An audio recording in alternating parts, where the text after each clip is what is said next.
are shining a light on an issue that more than likely impacts you in one way or another. Now, we're talking about maternal mental health. In Utah, 50,000 babies are born every single year. Our state has the highest birth rate per capita in the U.S. Now, according to the State Department of Health, 43% of Utah moms are experiencing some form of depression or anxiety, either during pregnancy or postpartum. So think about that. That is almost 1 in every 2 moms out there. And to highlight the issue, tonight we are sharing a story of tragedy turned to triumph. It was 5 years ago when Emily Dyches, a mother of 5 who suffered from postpartum depression and anxiety, tragically and unexpectedly lost her life. Now, 5 years later, her family has opened their hearts and are sharing their journey of healing, along with the hope that Emily's story will continue to inspire women and mothers out there who are in need to get help. She was special. As childhood sweethearts, She just always wanted to think the best in people. Eric Dyches only knew life with Emily in it. I don't know a time that I didn't know her. The two were married at 21. We had big dreams. And a decade and a half later, they had their dream, a home and 4 beautiful children. We were getting in our late 30s, and I figured that ship had sailed, and she came to me and said, I think I would like to have another baby.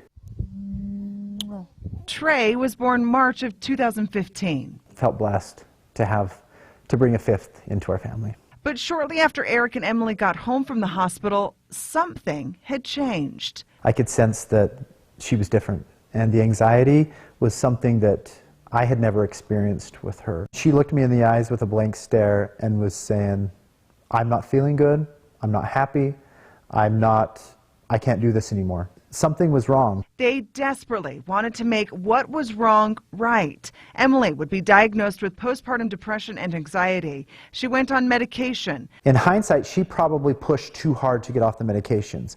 And I would attribute that to the stigmas associated with taking a medication for mental illness. Emily's anxiety would return stronger than ever. With hope quickly fading, Emily would check into an inpatient facility. And after 11 long nights, Emily returned home. She walked in, and she was her old self. And the kids,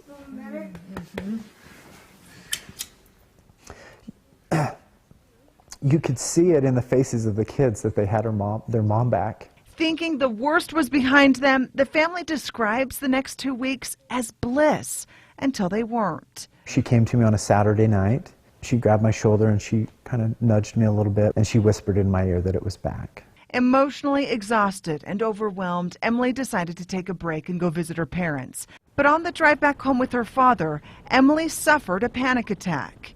And the panic came to a head, and he pulled over. Eric, helpless, could only listen in horror over the phone. In my mind, I remember what I heard, and I could hear a panicked individual, and all of a sudden the phone dropped. And at that moment, I knew it wasn't good. Eric says in her panic, Emily lost spatial awareness and ran onto I-15 just as a semi-truck was approaching. I don't know why it played out the way that it played out, but I can tell you, if anybody was going to be there in her passing, and it wasn't me, I would want it to be her dad, because he loved her just as much. But in the soil of sorrow, Eric and the family were determined to grow something. Immediately following her passing, there was a deep, resolute feeling within my soul, within my stomach, that said I needed to do something about this.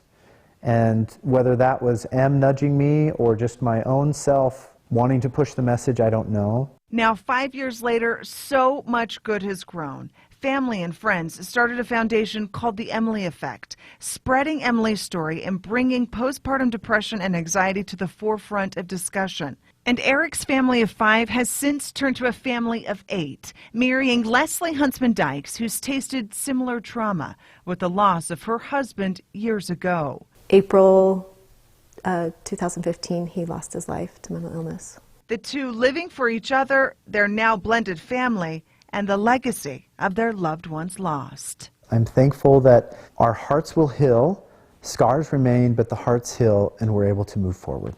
Eric and Leslie have focused on growth, becoming partners in an outpatient program for women and moms. Serenity Recovery and Wellness is an intensive outpatient program for moms. It's the stopgap between regular therapy that may be coming once a month or once every 6 months to an inpatient care. And that's where I saw this huge gap with Emily. A mom can come in a few days a week for a few hours a day and receive really intensive care. Knowing the need firsthand, Eric and Leslie are championing the cause of mental wellness and working to destigmatize the conversation. I think if you're struggling yourself, that you will ask for help, that you will tell a family member or a spouse or somebody that you can confide in. And to a mother that might be listening to this, I would say follow your instincts.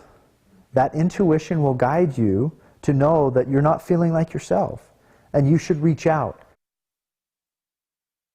The two adding that we all need to anticipate better and understand what the signs and symptoms are of perinatal mental health issues.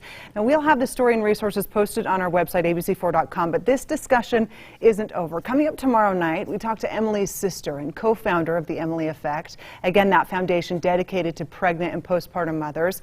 And we're going to dive into the resources that are out there for those in need. Join us as we continue the conversation tomorrow on ABC4 News at 10.